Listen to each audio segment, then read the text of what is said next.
नमस्कार, मैं शिवानी रतूड़ी। आर्यभट्ट टाइम्स में आपका स्वागत है। नमस्कार, आर्यभट्ट टाइम्स में आपका स्वागत है। शिवसेना यूबीटी के सांसद संजय राउत ने मुंबई हमलों के मुख्य साजिशकर्ता तहव्वूर हुसैन राणा को लेकर बड़ा बयान देते हुए कहा है कि उसे तुरंत फांसी दी जानी चाहिए। हालांकि उन्होंने साथ ही यह भी आरोप लगाया है कि केंद्र सरकार उसे अभी फांसी नहीं देगी, बल्कि बिहार विधानसभा चुनाव के दौरान इस मुद्दे को भुनाने के लिए उसका इस्तेमाल करेगी। संजय राउत ने कहा कि राणा को भारत लाने की प्रक्रिया कोई नई नहीं है, बल्कि इस पर करीब 16 वर्षों से काम चल रहा है और इसकी शुरुआत कांग्रेस सरकार के समय हुई थी। इसलिए इसका श्रेय किसी एक राजनीतिक दल को नहीं दिया जाना चाहिए। गुरुवार को अमेरिका से प्रत्यर्पित कर तहव्वूर राणा को भारत लाया गया। उसे लेकर आया विमान देर शाम दिल्ली के पालम एयरपोर्ट पर उतरा और उसे सीधा NIA कोर्ट में पेश किया गया।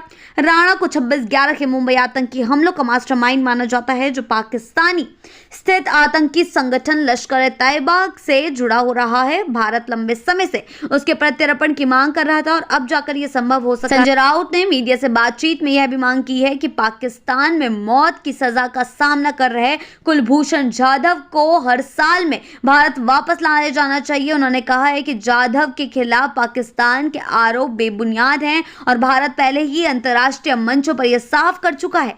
जी हां, आपने सही सुना कि जाधव को ईरान से अगवा कर पाकिस्तान ले जाया गया था। भारत ने जाधव की फांसी पर रोक लगाने के लिए अंतर्राष्ट्रीय न्यायालय का रुख किया था, जहां से पाकिस्तान को स्पष्ट निर्देश मिला कि उसे सजा पर अमल ना किया जाए।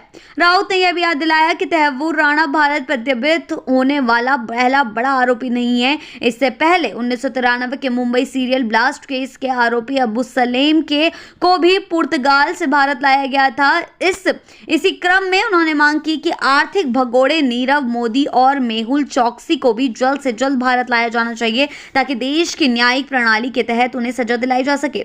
राउत के बयान ने राजनीतिक हलकों में हलचल मचा दी है, क्योंकि उन्होंने केंद्र सरकार पर गंभीर आरोप लगाते हुए कहा है कि राष्ट्रीय सुरक्षा से जुड़े इतने गंभीर मसले को चुनावी फायदे के लिए इस्तेमाल किया जा रहा है। उन्होंने यह भी कहा कि आतंकवाद के मामलों में कोई राजनीतिक लाभ या श्रेय लेने की होड़ नहीं होनी चाहिए, बल्कि हर कदम देशहित में निष्पक्षता से उठाया जाना चाहिए। तहव्वूर राणा की वापसी और उसके बाद उठी राजनीतिक बयानबाजी ने इस मुद्दे को एक बार फिर चर्चा के केंद्र में ला दिया है। अब सबकी नजरें इस बात पर टिकी हैं कि NIA की पूछताछ में क्या अहम खुलासे होते हैं और आगे राणा को कितनी कड़ी सजा मिलती है। वहीं कुलभूषण जाधव और अन्य आरोपियों की वापसी की मांग ने एक बार फिर भारत की अंतर्राष्ट्रीय कूटनीतिक चुनौतियों को सामने लाकर खड़ा कर दिया है। जी हाँ, देखना यह होगा शिवसेना यूपीटी के सांसद संजय राउत का जो कहना है कि केंद्र सरकार जो है वह तहव्वूर राणा को बिहार विधानसभा के लिए इस्तेमाल करेगी, उस दौरान उसको सजा सुनाएगी। तो क्या ये सचमुच सच होता है? क्या उनका ये अंदाजा सही में सही साबित होता है? ये तो आने वाला वक्त ही बताएगा। लेकिन तब तक के लिए ऐसी ही अपडेट्स के लिए